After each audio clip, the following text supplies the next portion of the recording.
Greetings, story seekers. Welcome to where we journey into the heart of ancient legends.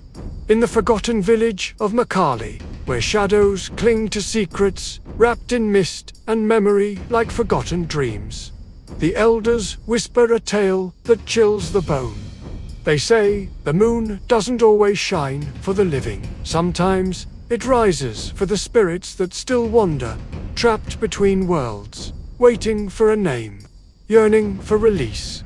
This is the tale whispered around crackling fires, a legend of the drum of the dead moon, a legend of fate, courage, and the terrifying power of the unseen. This is the story of Madu, the drummer's son. Madu was the only child of Brima, the greatest drummer Makali had ever known. Brima's hands, they weren't just hands. They were conduits of the earth's own song. He could summon storms with a roll of his wrists. His rhythms spoke to the very soul of Makali, coaxing life from the parched soil and calming the fiercest tempests. His drum, the Sangbai, it wasn't just an instrument. It was an extension of his very being, crafted from the heartwood of an ancient ebony tree and covered with the hide of a sacred antelope. The Sangbai resonated with a power that both blessed and threatened. When the Sangbai talks, the elders warned, their voices hushed with reverence. Even the spirits listen. But they also knew a darker truth, a truth whispered only in the deepest shadows.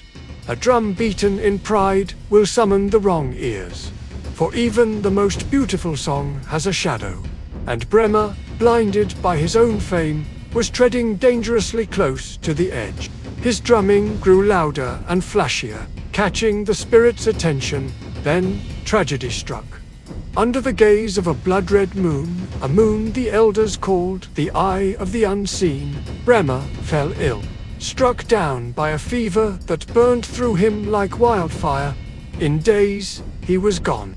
The villagers mourned him, tears flowing like a river through the village. But they mourned something else too, buried along with Brima, sacred and forbidden. His Sangbai drum, the elders decreed it must never to be touched again. It was a taboo, a boundary not to be crossed. The drums fell silent. The vibrant pulse of Makali faltered. The earth grew cold. The village slept, but not peacefully, for the music had died along with its master, leaving behind a void that threatened to swallow them whole. But Madu, barely 16, couldn't forget the feel of the Sangbai beneath his fingers, the way it seemed to hum with a life of its own. He had grown up watching his father, learning the rhythms, absorbing the power of the drum like a plant absorbing sunlight. He longed to play it, just once more, to summon his father's spirit from the great beyond, to hear his voice, to feel his presence. It was a dangerous desire, a desire that would awaken something terrible. The village priest, Pa Musa, a man with eyes that seemed to see beyond the veil, saw the fire burning in the boy's eyes. He sought Madu out, his voice grave. The dead have their own rhythms. Child, he warned, placing a hand on Madu's shoulder. They groove to a beat we can't quite grasp. If you join their dance, silence might never find you again. Let the Sangbai be. But the priest's words felt like a whisper in a storm. His grief and longing had turned into an obsession. On nights when the moon hung low and red, as the wind howled through the baobab trees like the cries of lost souls, the Sangbai was calling his name. Madu heard it, a faint, ghostly beat, echoing from his dreams, vibrating in the very marrow of his bones. Doom, doom, doom. Calling him to break the taboo, to a destiny he couldn't escape. One night, with the air thick with sorrow, and the moon bleeding across the sky like a fresh wound, Madu made his choice. He couldn't bear the silence any longer. He had to hear the Sangbai. He had to hear his father. He crept into the sacred grove, where his father lay buried. Moonlight painted the earth in shades of silver and dread. turning familiar shapes into monstrous figures. His heart pounded against his ribs like a war drum, each beat echoing the forbidden rhythm he was about to unleash. Madu dug, his fingers scraping against the earth, his muscles burning with exertion and fear. He ignored the whispers of the wind, the rustling of unseen creatures, the growing sense of unease that pressed down on him like a physical weight. Finally, his fingers brushed against something smooth and cold. He froze. The air crackled with an unseen energy. He could feel the weight of the ancestors pressing down on him, but the longing in his heart was stronger than his fear. He lifted the Sangbai, brushed off the clinging earth, and with a breath held tight in his chest, he struck it once. The sound was not of this world. It was a thunderclap swallowed by the earth, an echo that resonated deep within his soul. Madu shook the trees and woke the forgotten gods. A cold wind whipped through the grove, carrying the scent of decay and the whisper of ancient sorrows. The shadows around him began to writhe and twist, taking on grotesque shapes, coalescing into forms that defied explanation. And then, a voice, ancient and broken, hissed from the darkness, a voice that seemed to come from the earth itself. "Child of Brima, you have awakened what sleeps under the drum." The moon dimmed, as if ashamed of what Madu had unleashed. The grove itself seemed to whisper warnings, and Madu, realizing his mistake, ran. The sound chased him, a constant beat echoing in his mind and thumping in his chest. Doom. In the days that followed, a shadow fell over Makali. The lifeblood of the village began to drain away. Crops wilted in the fields.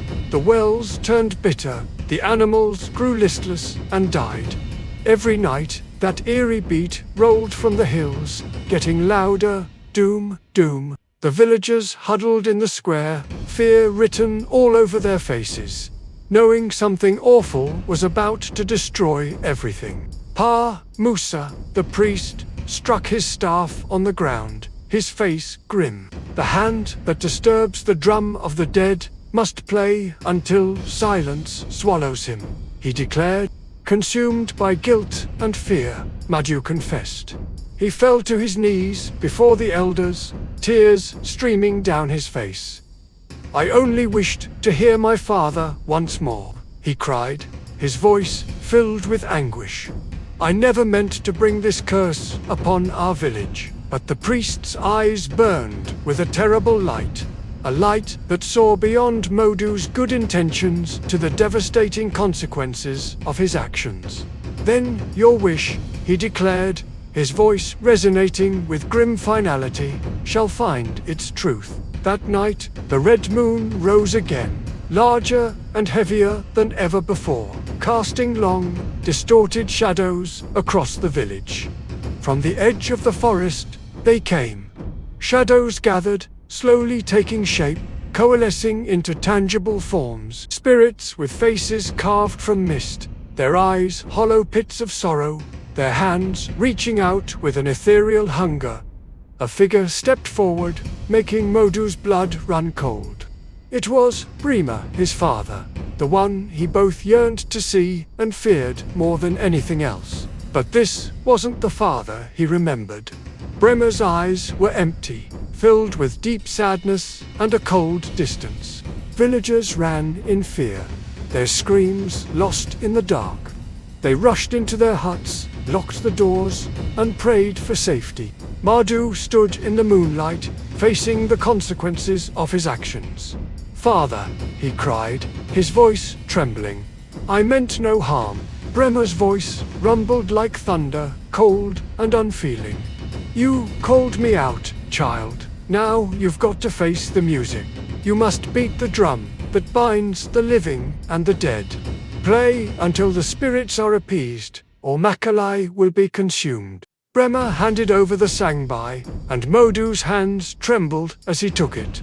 Carrying the weight of loss and disappointment, he took a deep breath and struck the first note. shaking the ground beneath him. Flames of eerie blue light danced across the graves, illuminating the faces of the spirits.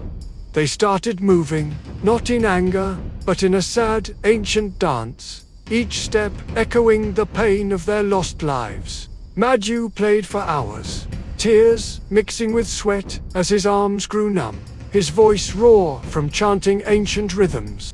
He kept playing, pouring his grief, love, and fears into the beat. It felt like he was tapping into the earth's energy and his village's hopes, making the air buzz with his passion. The red moon faded as Madu moved on, and the first light of dawn slowly spread over Makali like a soft breath. As the last tired beat drifted away, the spirits bowed to him and disappeared like smoke in the breeze. The Sangbai, its sacred duty fulfilled, cracked down the middle. Its spirit finally released. The debt had been paid. The scared villagers came back, peeking out of their homes, and found Madu next to the shattered drum. A faint smile lingered on his lips, his eyes wide open, but his body felt as cold as stone. The priest lowered his head, feeling the weight of loss. Madu gave his life to restore balance for Makali's wrongs. From that day forward, no one in Makali dared play the Sangbai beneath a red moon. Madu's sacrifice shows us just how strong the unseen can be, and what happens when we mess with things we can't control.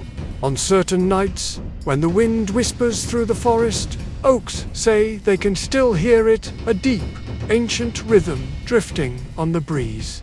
Isn't that wild? They say Madu still plays, not for the living, but for those spirits yet to be born, guiding them through the darkness and into the light. Seasons passed, and the children of Makali grew up hearing the tale. "Don't mess with the Sangbai of the dead moon," the elders said. "Sound is like fire, it warms but can burn if you're careless." And yet, under that very same moon, a young girl, drawn by an irresistible curiosity, wandered into the sacred grove and found a splintered piece of the Sangbai, half buried in the earth. She touched it, and it hummed softly. A new rhythm pulsed through the wood, whispering secrets of ancient power and what's ahead. The story wasn't over. It was just getting started, waiting for another brave heart to listen and a willing soul to respond. What will become of this young girl? What new chapter will she write? If the drum of the dead moon stirred your spirit, let its rhythm echo beyond the screen. Hit like, share, and subscribe to our channel. Your support helps us keep these stories alive. The drum of storytelling must never fall silent. The full tale of this young girl's journey is just one subscriber away. Remember, the drum never lies, it only repeats the truth we fear to hear. Thank you for watching.